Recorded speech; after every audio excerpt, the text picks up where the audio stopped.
I won, you know, but I also lost at the same time. So yeah,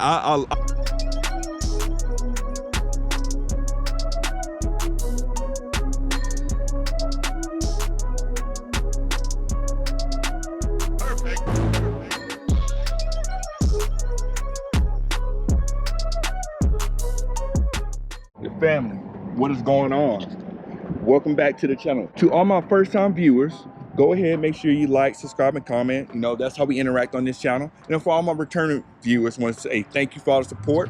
We're gonna keep this thing going. So on today's video, you see the title, you see the thumbnail. Like I said, what we're talking about, no clickbait or anything like that. We're gonna talk about front splitters. I know I have a lot of mods in my car. I have a lot of things done to it. But one mod that you don't see on my car is a front splitter. And I want to get more into that, why I don't have one, and kind of my thoughts on having a front splitter on your car. So make sure you stay tuned. So on my car, you can see I got a lot of mods already done to the car. Lower tire stickers, vinyl stuff, got stuff under the hood done, side markers painted out, got the back blacked out, wicker bill, dolls, all of that. I got all these mods on my car. But one mod I don't have on my car is a front splitter. And I'm gonna tell you why I don't have a front splitter. The reason I don't have a front splitter is because I used to have a front splitter on the front of my car. And so I want to make this video to give you guys some insight on front splitters and make sure you don't make the same mistake I made. Now, before I get any further, when I say mistake I made, it was all on me. My splitter that I had was custom built by hand by a close friend. He made it for me, he mounted it properly, all that thing, he did everything right. The driver of the car made the mistake in, you know, trying to be street racing. But we're gonna get into the story. We're gonna let you know what all happened, right? So this is what happened. So I got my front splitter. I'll throw some pictures up here of what I had and got it installed. Hopefully I still got some pictures, but I'll throw them up here. If you see them, then I had the pictures, right? So I have my front splitter on the car. Excited about it, got it done, got it mounted and all that kind of stuff. It was fine, it worked great. We had the support rods and all that stuff on there. At the same time we did the front splitter, we also installed my SRT lip on the front of the car as well. So that is a pain to install. If you never installed this, that thing is a pain to put on. That took longer to put in than the actual splitter that was made and all that put installed. But anywho, we got the front splitter put on, all that. It was fine, like everything worked, you know, it did what it's supposed to do. It was emotional looks and all that kind of stuff anyway, right? So I went on a drive, maybe, I don't know how long after, maybe a few months after I had the front splitter on my car.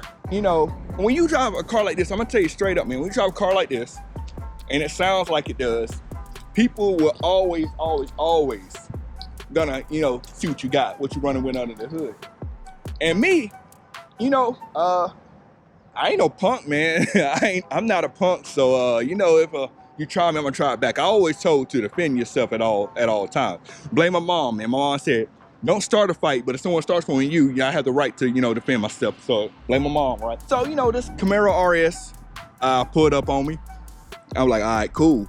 You know, I didn't mind my own business. He pulled up on me. Keep that in mind, he pulled up on me. You know, he was testing me. I'm like, I got time today, so I had time, right? I won.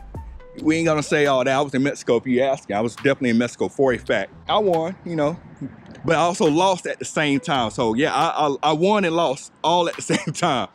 So we were going at a certain speed or whatever. All of a sudden I heard pop. I was like, yo, what's pop? You know, because when you're driving and you hear pop is never good. Pop is bad 100% of the time. There's never a good pop when you're driving. Well, unless you let off the gas and pops, but that's different.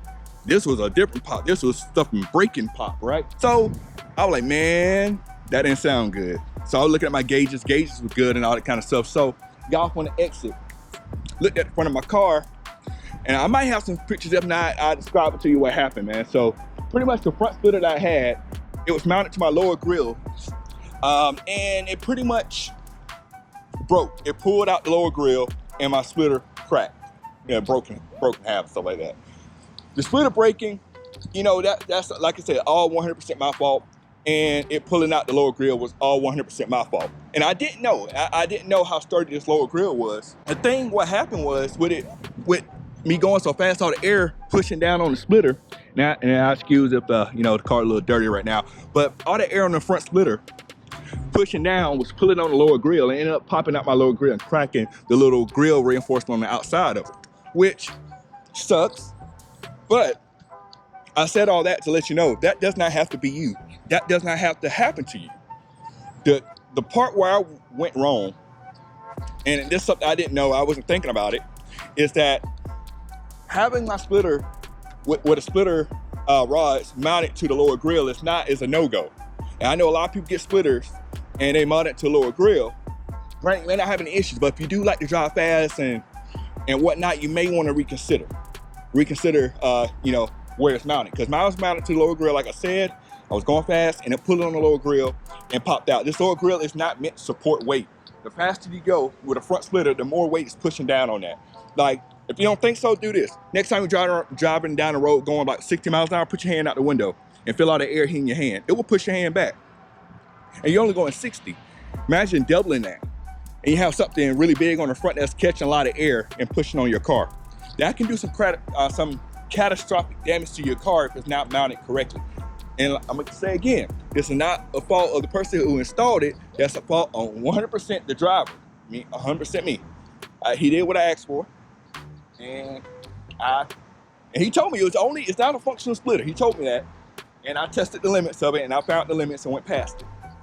So my splitter broke, pulled out my front grill. So now a lot of people's worried, like, okay, how do I prevent that from happening to me? Some of you may know, some of you may not know.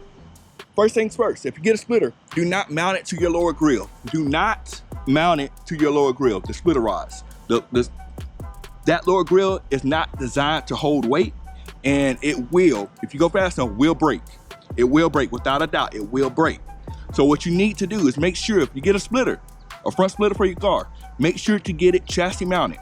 There's usually some brackets that can go through this little, through the grill, lower grill here, that will mount to the splitter braces that will allow the front splitter to hold more weight and not damage the front end of your car. I've seen some even worse cases where the whole bumper was messed up because of the front splitter where it was mounted. And if y'all ever looked into the price of a front bumper, they're expensive. They're pretty expensive. You gotta buy the bumper, you gotta get it installed, you gotta get it painted and all that kind of stuff. And you're gonna spend a lot of money.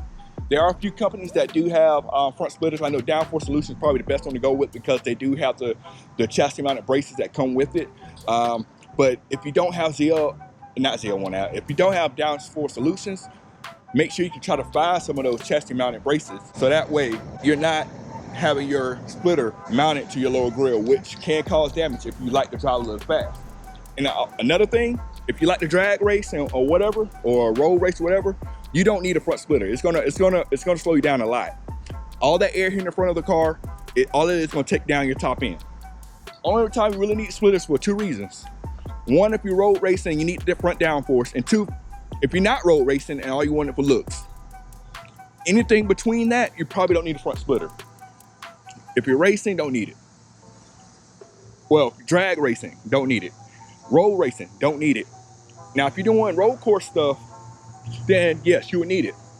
But other than that, you're just gonna hurt your time. And how will that front splitter hurt your drag times? At the top end, it will definitely hurt you at the top end.